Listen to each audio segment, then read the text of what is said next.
19/4/2024 அன்று நடைபெறுவதை முன்னிட்டு அனைத்து இந்திய அண்ணா திராவிட முன்னேற்ற கழகத்தின் சார்பில் தேர்தல் அறிக்கை தயார் செய்வதற்காக அறிவிக்கப்பட்ட குழுவினர்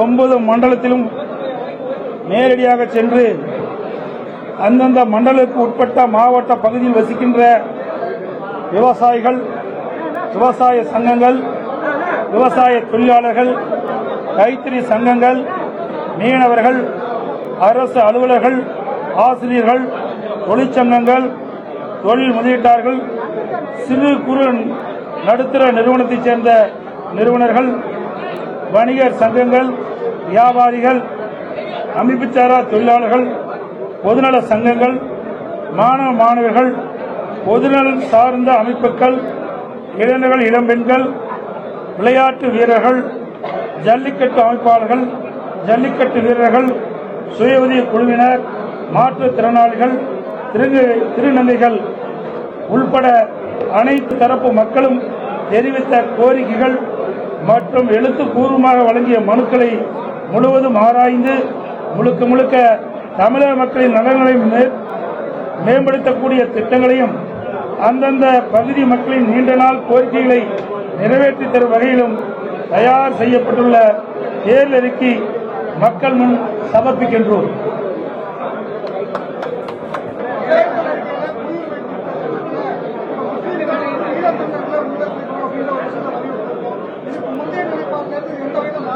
எந்த விதையும் மாறல, தெளிவாக தான் நாங்கள் சொல்லியிருக்கிறோம். ஏற்கனவே 19 சொல்லியிருக்கிறோம், 21 சொல்லியிருக்கிறோம், இப்போ சொல்லியிருக்கிறோம்.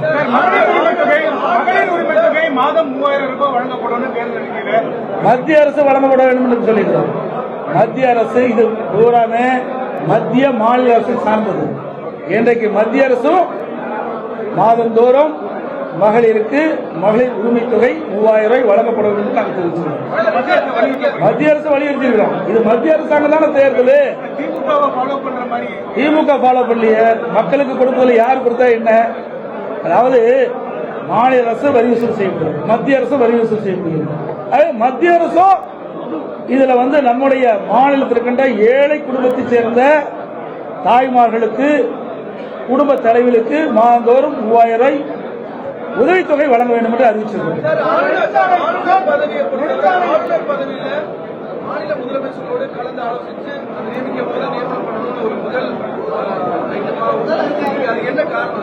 ஆமாங்க, அப்பத்தானே ஒத்த கருத்து இருந்தா தானே மாநில அரசு சட்டமன்றத்தில் நிறைவேற்றப்பட்டு அனுப்புகின்ற மசோதாவுக்கு ஒப்புதல் அளித்து விரைவாக அந்த பணி நடக்கும். மாநில அரசோடு மேல ஆளுநர்கள் ஒத்து போகின்ற பொழுது இன்னும் வேகமாக, துரிதமாக அரசுக்கு செயல் வடிவம் கிடைக்கும். அதாவதுங்க, எளிமையாக இருக்க வேண்டும் என்பதுதான் எங்களுடைய கருத்து. இது வேணும்னு குதர்க்கமான கேள்வி கேட்கறீங்க. நாங்க இப்ப இருக்கிற சட்டம் சரியாக இருக்குது, இதை எளிமைப்படுத்த வேண்டும். இன்னைக்கு சட்டமன்றத்தில் நிறைவேற்றப்பட்ட தீர்மானங்கள் உடனுக்குடன் அங்கே அனுமதி கொடுக்கப்பட்டு மக்களுக்கு போய் சேர வேண்டும் என்ற அடிப்படையில் தான் இந்த திருத்தத்தை நாம் கொண்டு வந்திருக்கிறோம்.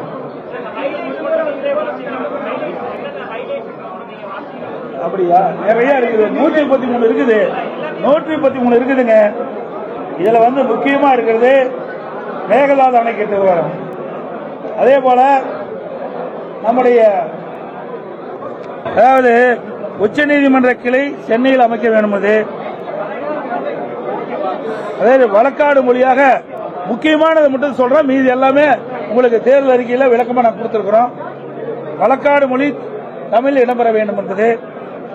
மகாத்மா காந்தி ஊரக வேலைவாய்ப்பு திட்டம் உறுதி திட்டத்தில் இன்றைக்கு இந்த விடியா திமுக அரசாங்கம் 100 நாளிலிருந்து 150 நாளாக உயர்த்தப்படும் சொன்னாங்க. 2021 சட்டமன்ற பொதுத் தேர்தல் போது அந்த கோரிக்கையை நிறைவேற்றல. சம்பளம், ஊதியம் உயர்த்தப்படணும், அதுவும் கொடுக்கல. இப்ப மத்திய அரசுடைய திட்டம் இருக்கிற காலத்தில் மத்திய அரசு இந்த மகாத்மா காந்தி ஊரக வேலைவாய்ப்பு உறுதி திட்டத்தினுடைய நாட்களை 100 நாளிலிருந்து 150 நாளாக உயர்த்த வேண்டும், அதிகரிக்க வேண்டும். அந்த மகாத்மா காந்தி ஊரக வேலைவாய்ப்பு உறுதி திட்டத்தில் பணி செய்கின்ற அந்த ஊழியர்களுக்கு ஊதிய உயர்வு 450 வழங்க வேண்டும் என்று தெரிவிச்சிருக்கிறோம். மத்திய அரசின் திட்ட நிதி பகிர்வு அதை பத்தி தெளிவாக கொடுத்திருக்கிறோம். மேகதாது அணை, முல்லை பெரியார் அணை பிரச்சனைக்கு தீர்வு காண வேண்டும். பாலாற்றில் தடுப்பணை கட்டும் முயற்சிக்கு இன்றைக்கு தொடர்ந்து நமக்கு அணிதித்து வருகிறது அண்டை மாநிலம். அதற்கு உரிய முறையில் மத்திய அரசு நடவடிக்கை எடுக்கப்பட வேண்டும். காவிரி குண்டாறு வைகை இணைப்பு மாநில அரசு கிடப்புல போட்டிருக்குது, அதை விரைந்து செயல்படுத்த வேண்டும் என்று நாங்கள் வலியுறுத்துறோம். நடந்தாய்வாளி காவிரி திட்டம் மத்தியில் இருக்குது. இந்த மாநில அரசாங்கம் விடியா திமுக அரசு போராடி வாங்கல.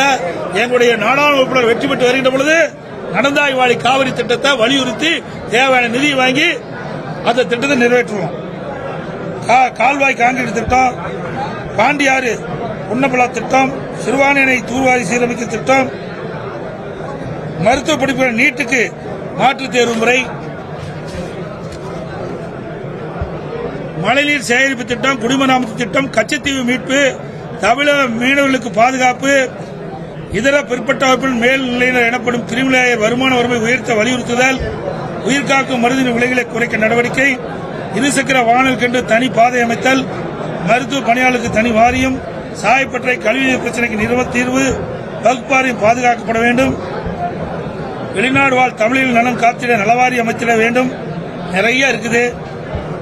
பழங்குடி சாலை வசதி, சிறு குறு நடுத்தர தொழில் மேம்பாடு, விவசாயத்தை உயிர்நாடியாக காப்பது, மத்திய மாநில அரசுக்கான நிதி பகிர்வு, மாநில அரசு கடன் பெற மத்திய அரசின் உத்தரவாதம், இலங்கை தமிழுக்கான இரட்டை குடியுரிமை, பெட்ரோல் டீசல் விலை, இது மிக மிக முக்கியம். நீங்க பாத்தீங்கன்னா ஏற்கனவே மத்திய அரசு இருந்தது.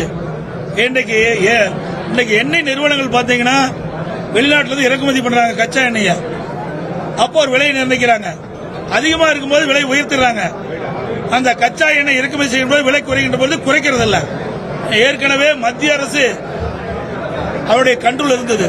அதே போல எண்ணெய் நிறுவனத்திலிருந்து மத்திய அரசாங்கமே இதை ஏற்று இதை நடத்த வேண்டும். பெட்ரோல் டீசல் விலை குறைக்கப்பட வேண்டும். அது எங்களுடைய கோரிக்கை. அதே போல சமையல் எரிவாயு அந்த விலையும் குறைக்க வேணும். போதைப் பொருள் ஒழிப்பு, நெகிழி பொருட்களுக்கு நிரந்தர தடை, விவசாயிகளுக்கு ஓய்வு திட்டம், தடையில்லா மும்முனை மின்சாரம், கூட்டாட்சி மொழி உரிய அங்கீகாரம், மாநில எல்லைக்கான தேசிய வளர்ச்சி ஆணை செயல்படுத்துதல், தமிழகத்தில் பாதுகாப்பு தளவாட உற்பத்தி மையம், மதுரை எய்ம்ஸ் மருத்துவமனை விரைவாக கட்டி முடிக்க வலியுறுத்துதல், நெடுஞ்சாலை சுங்கச்சாவடியில் அகற்றுதல், தமிழகத்தில் புதிய நகரில் மெட்ரோ ரயில் திட்டங்கள் விரிவாக்க பணிக்கு விரைந்து அனுமதி கொடுக்க வலியுறுத்துதல், தேவையான நிதியை வழங்குதல், மகளிர் உதவித்தொகை,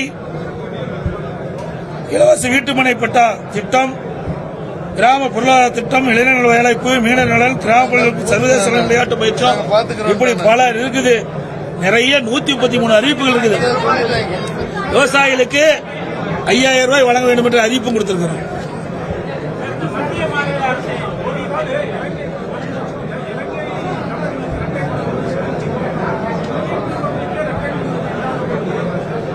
ஏங்க மத்திய அரசுக்கு வலியுறுத்தல் என்ன தப்பு கேட்கிறோம். அவங்க கோரிக்கை இது 9 மண்டலத்துக்கும் நேரடியாக எங்களுடைய மூத்த தலைமை கழக நிர்வாகி சென்று அவர் கொடுக்கப்பட்ட மனு அதன் அடிப்படையில் தயாரிக்கப்பட்டது. இது மக்களுடைய பிரச்சனை தான். நாங்க இதை நான் எங்களுடைய தேர்தல் அறிக்கையில் வெளியிட்டிருக்கிறோம்.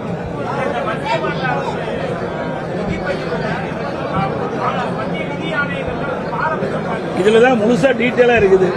இதுல நீங்க கேட்கறதுக்கு முழு பதில் இதுல இருக்குது. தேர்தல் அறிக்கை இருக்குது. விளக்கமா சொல்லணும்னா அது 2 பக்கம் இருக்குது. நீங்க பாருங்க.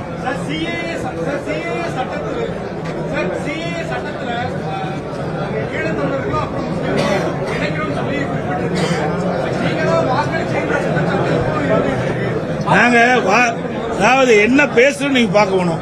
அதாவது எங்களுடைய நாடாளுமன்ற உறுப்பினர் திரு அன்புராஜ் அவர்கள் தெளிவாக பேசியிருக்கிறார். வேற யாருமே பேசல. காங்கிரஸ் கூட பேசல, திமுக கூட பேசல. இந்த சட்டத்தால் என்னென்ன பாதிப்பு ஏற்படும் என்பதையெல்லாம் விளக்கமாக பேசியிருக்கிறோம். அதை நீங்க பாங்க. 19 வெளியிட்டிருக்கிறோம், 21 வெளியிட்டிருக்கிறோம், இப்போதும் வெளியிட்டிருக்கிறோம்.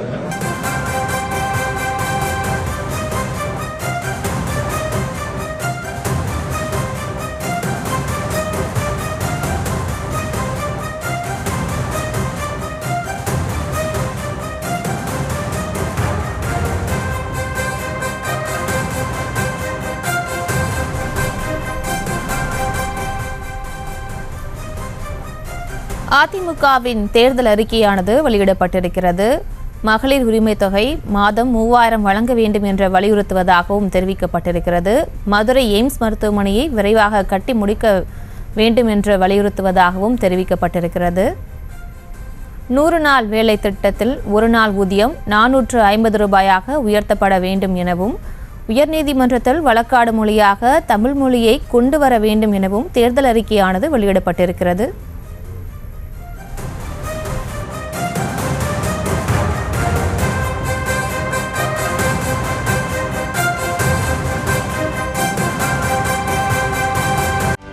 செய்திகளை உடனுக்குடனும் துல்லியமாகவும் தெரிந்து கொள்ள சப்ஸ்கிரைப் பண்ணுங்க.